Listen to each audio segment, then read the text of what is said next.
If you're a single woman over 40 looking for Mr. Right, but you struggle because you're drawn to unavailable guys, you're going to want to stick around. In the first episode of season 2, I'm going to break down what you need to do to meet Mr. Right now without divine feminine activations or self-abandoning tactics to get inside a guy's head. So let's get started. Welcome to episode 1 of season 2. I can't even believe it. I'm so excited for all the stuff that we're going to talk about in this season. We're going to really get into the practical ways of meeting your guy and meeting Mr. Right now. And that's what I'm going to talk about in this first episode. But I wanted to give you an idea of the other things we're going to do. I'll be diving into a 3-part series after this episode on how to meet Mr. Right that you need to do. Otherwise, you're shooting yourself in the foot. So it's going to be like step 1, step 2, step 3, the really practical things. Last season, we talked a lot about the worst dating advice for women over 40 and all the things that you need to avoid in order to stop wasting your time and energy on chasing these unavailable guys. And I also went over my framework in great detail that I used to meet my husband 6 years ago, and he is the love of my life. So this is a practical framework that I used and that I help women and teach them to use as well. So that's all in season 1 if you want to go back and check it out, if you want to learn more about that. All right, so let's talk about meeting Mr. Right now. I love to kind of throw people off when I ask this question if I'm doing my client calls or in any of the group programs I teach, where I'm talking about, what would you do if Mr. Right just walked up to you right now and started talking to you? Or, you were in a coffee shop and all of a sudden you strike up a conversation with someone that you realize all of a sudden, oh my gosh, this guy is like the real deal. And we're going to just kind of use our imagination because, of course, there is a caveat. You may not know right away that he is Mr. Right, but let's just assume you have this feeling. Like when I met my husband, it was like, when you know, you know. And so I had this feeling, it just felt right. It felt really good. And it felt safe. It felt comforting. I felt like I was at home with him. So that's the kind of feeling I'm talking about right now. So imagine you meet someone who starts talking to you and you have this feeling about them and it feels really, really good. What would you do? And when I ask this question, a lot of times women will say, oh, well, I'm not really, I don't know. I would have to kind of figure out my job situation right now. I'm really busy, or I have to redecorate my apartment, or I've got to organize my closet, or I would never want him to come over. And all of these kind of practical things that shows me that there's a lot of barriers that you might be putting up to stop yourself from meeting someone right now. Like, what would be the problem with today, in a couple of hours, you run into someone and they turn out to be the love of your life. It's the meet cute of the century. And ask yourself, would I have a million things like, oh, I don't know if I could really have the time to date right now because I'm doing this project, or I just, started night school, or whatever it is. See how many things start to, come up in your mind of why you can't meet him right now.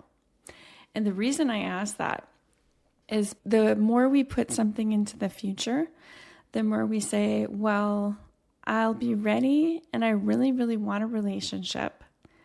And I really can't wait to be with the love of my life. Pause, ... But and then there's a million reasons why right now is not the right time.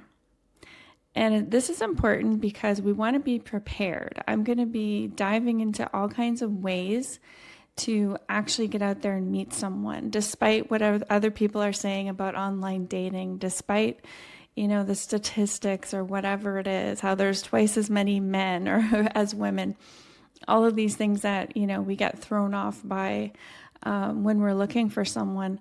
Despite all of these things, I'm going to give you the practical ways to do it anyway, to go out and meet your guy. So I want to, have you think about some of the barriers that might be in the way and the things to think about to get prepared so that you can dive into this whole season with me and go along as if you are going to do this in real time, which you can. Because at the end of the season, I'm going to be doing like a walkthrough of a first date and almost like a practice session where you can practice what would I do on a date, like from getting ready to going there to going through the date. What am I feeling, thinking, etc.? What can I say? And then the afterwards, thinking about it and assessing how you feel. We're going to be doing that in the last couple of episodes of season 2. So I'm really excited to get into all of this with you. And number one thing I want you to start thinking about is, did I get a whole bunch of things coming up when Eleanor said, well, what if you were to meet him today, like right now? And just kind of think about that for a second. I'm going to introduce a concept for you to really bring this home. So something that I call undating. This is where someone's like, I really want to meet someone. I'm totally ready. My heart is open. I am 100% on board. I am just like so ready. I'm so excited. Let's do this. And then all of these other things start coming out. Like, no, I'm not going to use online dating because that's a total waste of time. And everyone who's on there is crazy or married or whatever it is. So that's out. I'm not going to do online dating. And then the singles events, no, there's no singles events that are good for me because of my age range, the city I'm in. I'm actually in a small town, so there's like nobody here. So I can't really go to singles events. There aren't even any singles events. There aren't any chances of meeting someone because there's no one who's even single in my town. That's another thing. Or they'll say, my family and friends, they don't know anyone who's good for me, and they're not good at setting me up with anyone. So that is totally out. So can you see how the 3 main ways you're going to meet someone, which is what I'm going to break down in the next couple of episodes, of the methods, the actual ways that you are going to meet Mr. Right, online dating, through friends and family, and through events and going out to singles and networking events. Those are the 3 main ways. And if you are refusing to do any of those things, or all of them, or 2 out of 3, or whatever it is, you are seriously shooting yourself in the foot.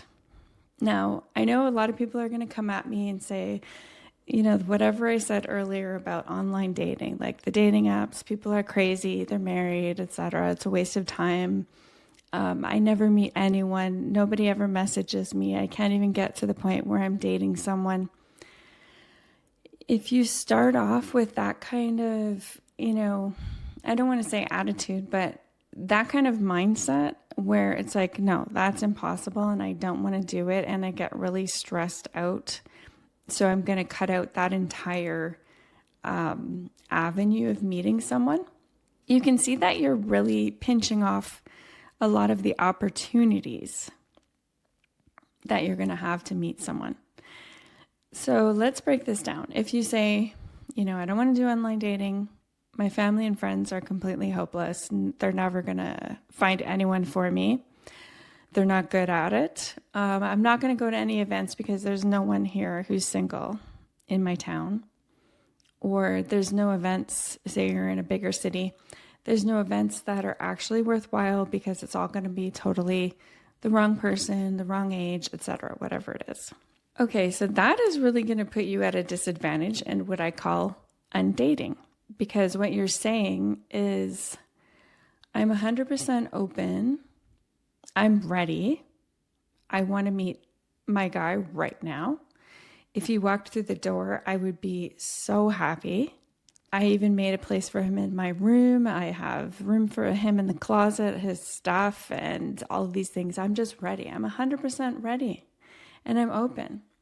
But then when you get down to the nitty gritty, the practical ways that you're going to go out and meet someone, and you say no, no, and no, you can see how you have a completely opposite, incongruent approach that is showing up in your energy, it's showing up in your mind, your emotions, your actions, because you're in this push-pull. So it's like yes, no, yes, no, yes, no, push-pull. So you're going to get those kind of results. You're going to get really wishy-washy results. You're going to get really conflicted kind of results with your dating. You're going to get frustrating results, like I'm not meeting anyone, no one's talking to me or messaging me, or I'm doing all these things and nothing's happening. It's because of that totally incongruent setup in your mind, in your heart, and in your actions. So I want you to think about these 3 aspects of yourself, and you can do a journaling exercise. You can just think about it, meditate on it, whatever feels best for you, and see where we can break through this so that you can actually get into the actions and come along with me on season 2 to meet your guy. All right, the number 1 thing is mindset. What are you telling yourself that you can't do, that's not possible? About dating, about your chances, about what is true. And if you can't see the video, I just did the air quotes.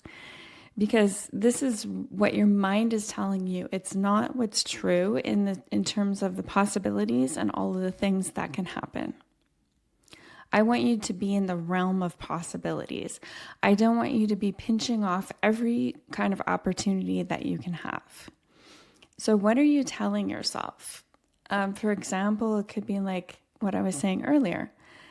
Oh, well, I read that, in New York City or whatever city, there's so many men that they have, an abundance of choice of women, and they only want younger women. So they're only going to choose women who are younger than me, and I don't have a chance. And the ones who are going to choose me are going to be like 80 years old or too young or what have you. So I don't even stand a chance. Or it could be something like, well, I live in this small town and I love the town I'm in, but nobody here is single and there's nobody who is right for me.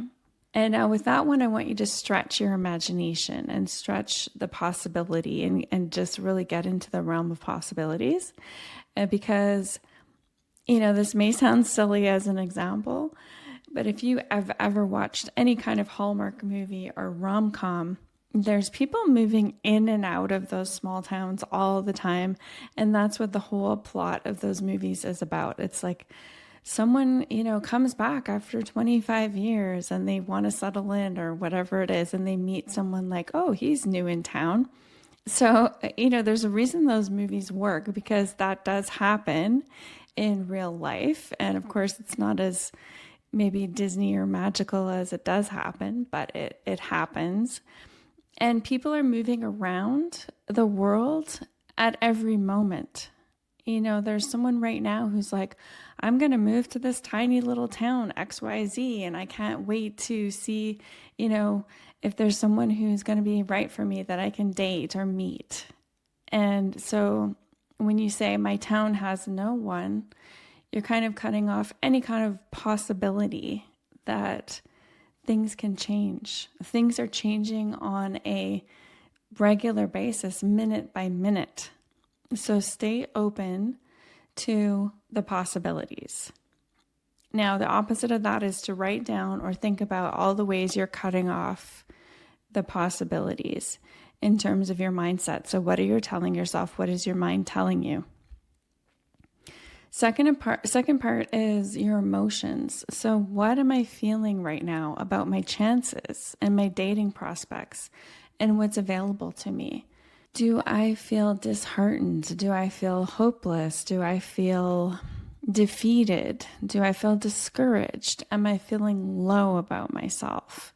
Those are things that you really want to pinpoint and figure out what are the exact feelings you have about dating and what's available to you as a possibility.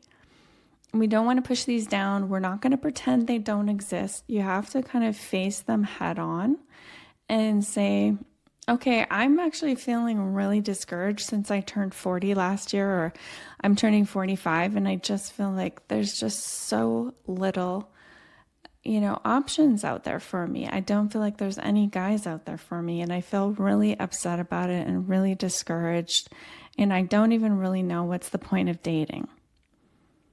And you need to be real about that and just really embrace that aspect of yourself that feels crappy and feels disillusioned or whatever it is. Try to name those feelings and name that experience that you have, and just give yourself a huge hug, an internal hug, or hugging your inner child, or whatever it is, your heart, giving yourself an energetic squeeze and saying, it's okay. I know that we feel like this right now. And it is totally valid, and it makes sense because dating is hard. No one ever said dating was easy, especially in this day and age. It's really difficult. It doesn't mean it's not possible. And the more you face those feelings and nurture them and really give yourself that time to witness those feelings and embrace those feelings and allow them to speak to you, the more you're going to be able to release them and just integrate that into your life so that you can say, I know this might be part of what I'm feeling, but I'm also going to allow that excitement to come forward, the excitement of the possibilities of, hey, wouldn't that be really cool if I met someone today? Wouldn't that be so amazing if I went on this coffee date and he turned out to be this amazing guy for me that I just spend who knows how long the rest of my life with? These things happen all the time, every day.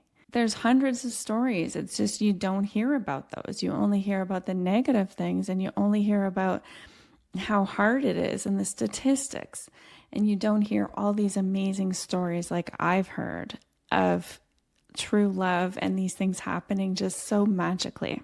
So that's the second thing I want you to look at, is your emotions around your chances and your dating prospects.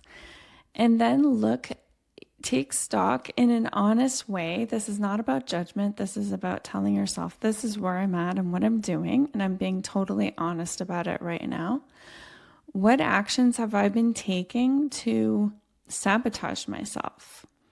So if you have the thoughts of like, this town, there's no one here, or there's no events, or, I don't have any family or friends who can help me find someone, and then feeling really discouraged about it. So then what would be the action? It would be most likely that you're like, I'm just going to let it happen. And maybe you kind of give up, but then you're like, I'm still taking action. And so you go out and you do things. Maybe go to coffee shops or go and surround yourself with people.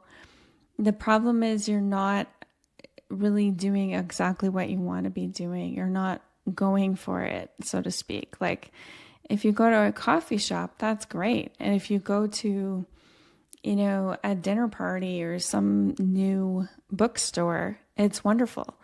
But are you going to put yourself out there and start talking to everyone who looks interesting? Are you going to strike up conversations and then, somehow work it into the conversation that you're single, and then, having to go through all of this process of seeing whether the guy that you finally start talking to in the bookstore that took you like an hour to work up the courage to go talk to him, and then finding out that he's unavailable, or that he's gay, or that lives in, Russia, or who knows, like, do you really want to go through all of those layers and all those filters and make it that much harder for you, rather than going for the action that is straight to what you want? Going to a singles event or going to a dinner party with your friends and saying, I'm looking for someone, and having them go, hey, here's so-and-so. We thought we would introduce you to him. Why not go directly for what you want? So this last part is about the action. What kind of actions are you taking based on your thoughts and feelings? And which ones are you really kind of making very hard for yourself? In what ways are you sabotaging yourself? Because our mind can also really convince us that, like, oh, I'm doing everything. I'm doing everything I can, and I'm totally putting myself out there. But then when you kind of break down what you've actually been doing, have you told anyone that you're single? Have you said to anyone, like, I'm looking for a mate or Mr. Right, or however you want to phrase it? Are you actually speaking what you want out into the world? Because that's how it's going to happen for you. That's how it's going to happen more quickly, is when you start telling people and putting it out there in a tangible way that you are looking for someone, that you're single, that you're ready to mingle, whatever way you want to say it. And have you been doing that? And if not, that's totally fine. This is what this podcast is for. I want to open up your eyes to what's happening and to guide you in the direction that you want to go in, and help you to get there in the easiest, least painful way. So think about those things, and, the different ways that maybe you are causing yourself a little bit of distress over dating, and, try to catch those thoughts and the mindset piece, your emotions, and what action you're taking. And get ready for episode 2, because I'm going to dive into each of those methods. Telling your friends and family, going to singles events, and online dating, and exactly what you can do to prepare and do those methods so that you can meet your Mr. Right now, in the present moment, right now, because there's no reason you have to put it off into the future, 5 years when you're ready, or whatever it is, or putting things off way too far when we want to bring it closer. If you're ready to meet someone right now, let's help you do that. So I hope this has been helpful, and I can't wait to talk to you next week when we dive into the practical pieces and methods of how to meet Mr. Right now. And remember, love is closer than you think.